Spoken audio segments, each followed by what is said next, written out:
Hello friends, welcome to your channel SSC UPSC pdf.com। बच्चों, हम लोग परसेंटेज के बारे में पढ़ रहे थे।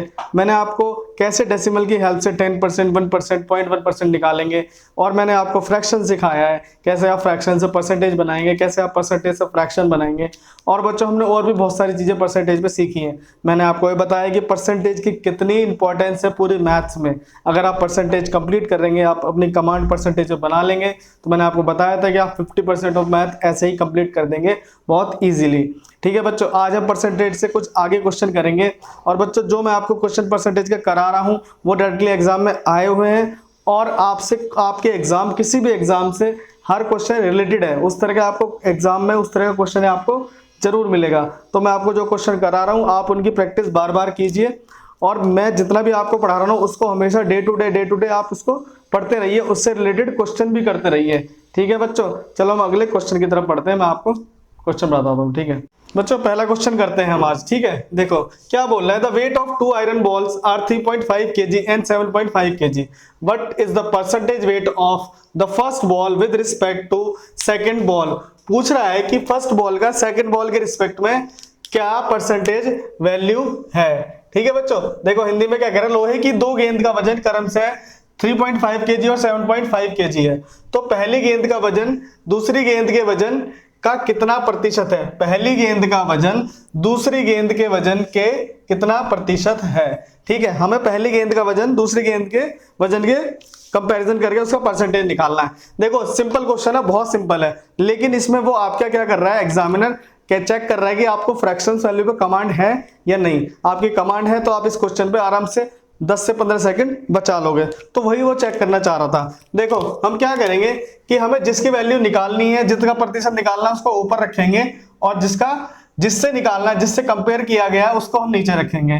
ठीक है, हम क्या करेंगे, इसमें से पॉइंट काट देंगे, तो ये आ जाएगा मेरा 35/75। बच्चों अभी तक तो हम इसको मन में कर सकते हैं, लेकिन मैं आपको लिख के दिखा रहा हूं। देखो इतना मन में कर सकते हैं। यहाँ क्या मेरा, इसको काटेंगे 5 से, तो 1/7/15। ठीक है, 7/15 हो गया। अब देखो मैं जानता हूं कि 1/15 की वैल्यू होती है मेरी 6 सही 2/3%।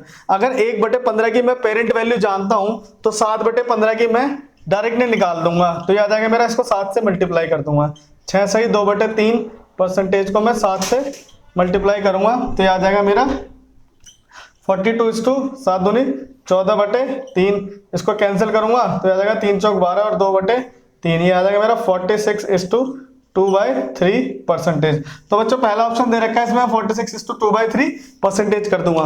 देखो अगर हम क्वेश्चन तो उसको कर देंगे, सॉल्व कर देंगे, लेकिन यार अगर हमारी फ्रैक्शन पे कमांड नहीं है, अगर हमें इन फ्रैक्शन को नहीं याद कर सकते हैं, अगर हमें ये याद नहीं है, तो देखो हम कैसे सॉल्व करेंगे। नॉर्मल बच्चा करेगा इसको 7/15, फिर इसको 100 से मल्टीप्लाई करेगा, फिर 700/15 करके वो इस तरह से मतलब इसको सॉल्व करने लगेगा, और उसका आराम से आराम से 15-20 सेकंड तो आराम से खा ही जाएगा ये कैलकुलेशन।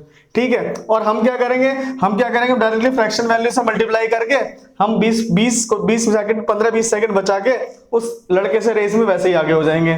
ठीक है बच्चों, तो हमें इसी तरीके से हम क्या करेंगे, अपने हर क्वेश्चन में 20-25 सेकंड इस तरह से बचा के निकलेंगे। ठीक है बच्चों, अब ना दूसरा क्वेश्चन करते हैं। देखो difference of two number is 1660 if 6:1/2% of first number is 8:1/2% of other number, the smaller number is। क्या कह रहा है कि दो संख्याओं का अंतर 1660 है अगर पहली संख्या का 6 सही 1/2%, दूसरी संख्या का 8 सही 1/2% है, तो छोटी संख्या ज्ञात कीजिए। बच्चों इस क्वेश्चन को करने के देखो 2 तरीके बताऊंगा। ठीक है, इसमें क्या कर रहा है, ये आपका कंपैरिजन कर रहा है। देखो क्या कह रहा है कि 6:1/2% और 8:1/2%, इन दो संख्याओं का अंतर 1660 है। ठीक है, मैं क्या करूंगा कि 6:1/2% इस टू 8:1/2% ने दे रखा है। मैं इसको सॉल्व करूंगा, ये आ जाएगा 6 दूनी 12 और 1 13/2, ये जगह 8 दूनी 16 और 1 17/2, ये यहां से यहां कैंसिल। क्या कह रहा है कि दो संख्याओं का जो अंतर है वो 1660 है। देखो इसमें मैं रेशियो प्रोपोर्शन भी यूज कर रहा हूं। ठीक है, मैंने आपको क्या बोला था कि रेशियो प्रोपोर्शन परसेंटेज सारे चैप्टर एक दूसरे से रिलेटेड है। ठीक है, तो ये हो जाएगा मेरा 17 और 13, अब देखो इन दोनों में डिफरेंस क्या है, एक संख्या मेरी 17 होगी, एक होगी मेरी 13, मान लो अभी ये मेरा रेशियो है, तो इन दोनों का जो अंतर होगा वो हो जाएगा 4 का। ठीक है, उसने क्या बोला, दो संख्याओं का अंतर 1660 है, मतलब 4 यूनिट की वैल्यू कितनी है, 1660। ठीक है, तो 1 यूनिट की वैल्यू हो जाएगी मेरी 415।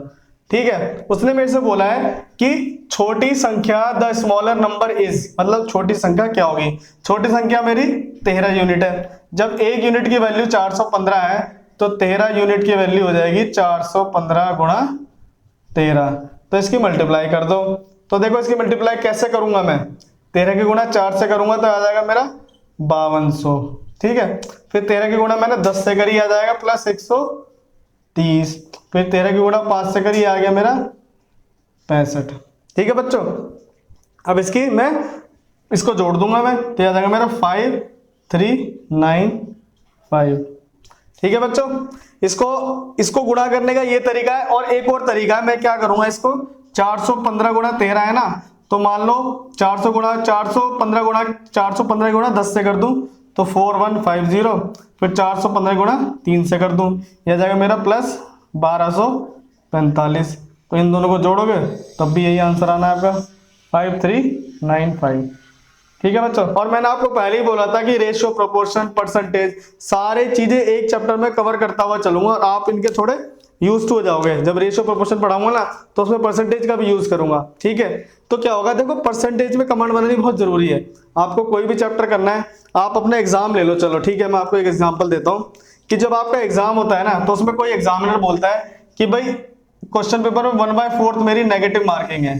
ठीक है, तो मतलब वो भी यार जनरल लाइफ में वो भी परसेंटेज की बात कर रहा है, भाई 1/4 मार्किंग नेगेटिव है, मतलब 25% क्या है तुम्हारी नेगेटिव मार्किंग है। किसी पेपर में 1/3% नेगेटिव मार्किंग होती है, तो 1/3 का मतलब क्या होता है, 33 सही 1/3% मार्क्स तुम्हारी नेगेटिव है, मतलब 1/3 इजिकल टू 33:1/3% तुम्हारी नेगेटिव मार्किंग है।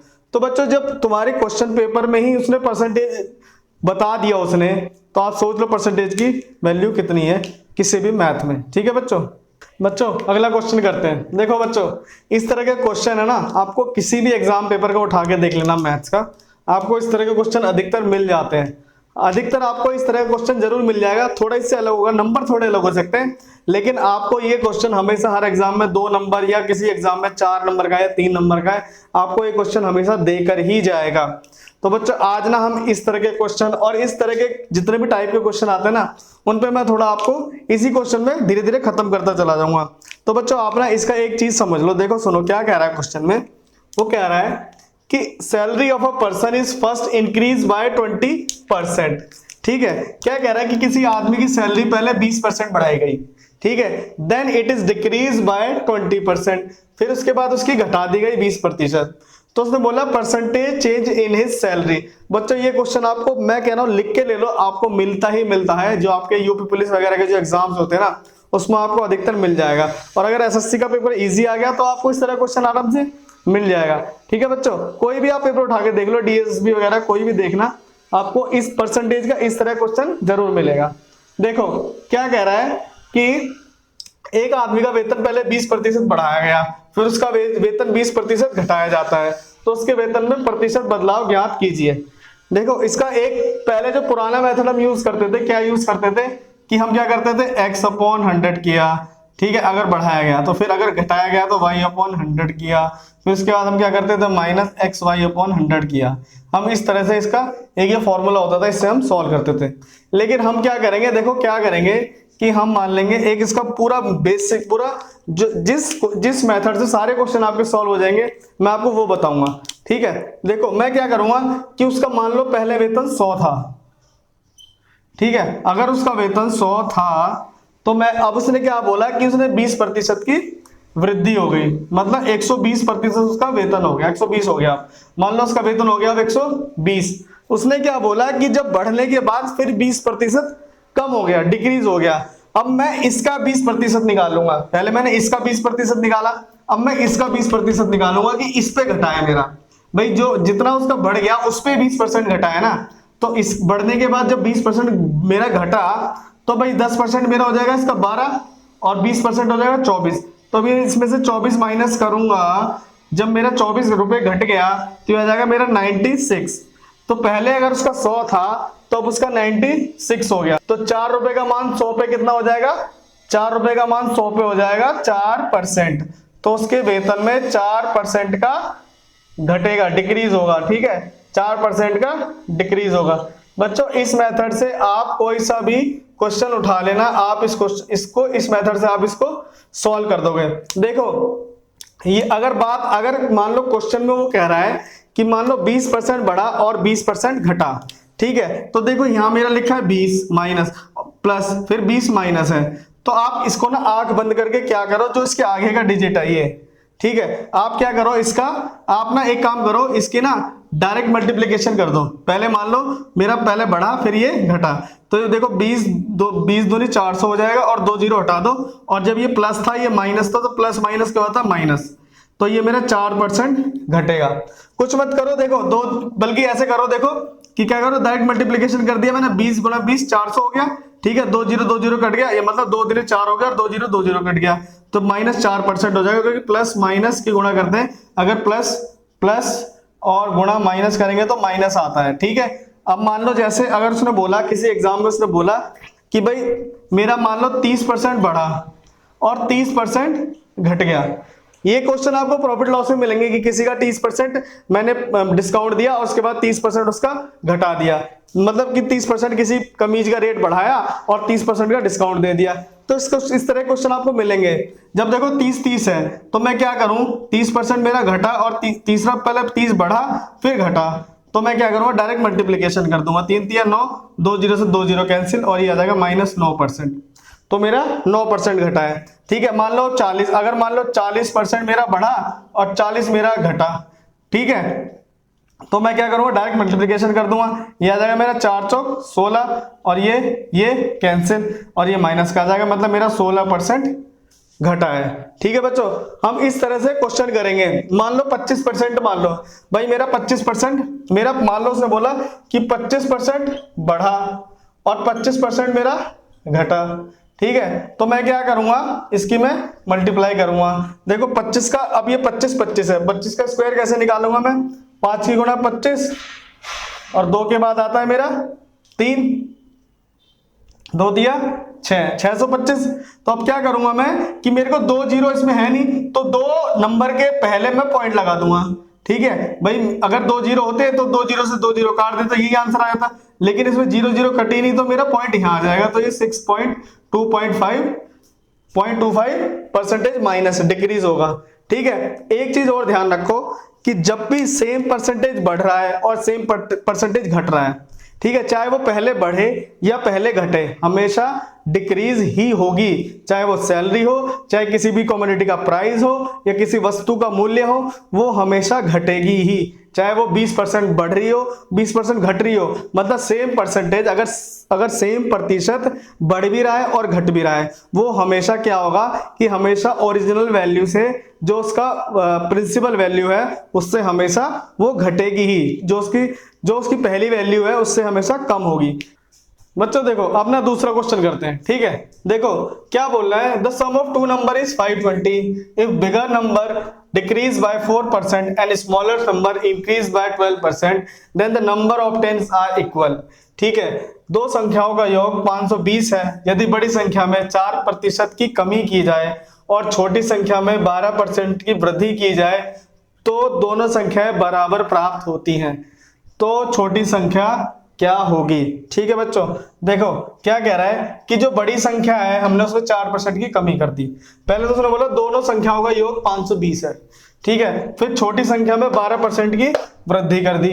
तो जब उन दोनों को करने के बाद क्या हुआ कि दोनों की संख्याओं का योग क्या आ गया, बराबर आ गया। ठीक है, अब क्या करेंगे, देखो कि मैं मान लूंगा पहली संख्या, इन दोनों का रेशियो ले लूंगा, 100 पहली संख्या ये होगी और दूसरी संख्या मेरा ये हो गया। ठीक है बच्चों, मैं क्या करूंगा, इसमें मैंने 4% की वृद्धि घटा दिया, तो ये हो गया 96%। इसमें 4% जाएगा तो उसका 4 ही होगा ना, तो 96% ऑफ एक्स, ये हो जाएगा मेरा, इसमें 12% की वृद्धि हो गई, इससे प्लस 12% की वृद्धि हुई थी, तो ये हो गया 112% ऑफ वाई। ठीक है, मैं इनका रेशियो निकाल लूंगा, इनका कंपैरिजन निकाल लूंगा।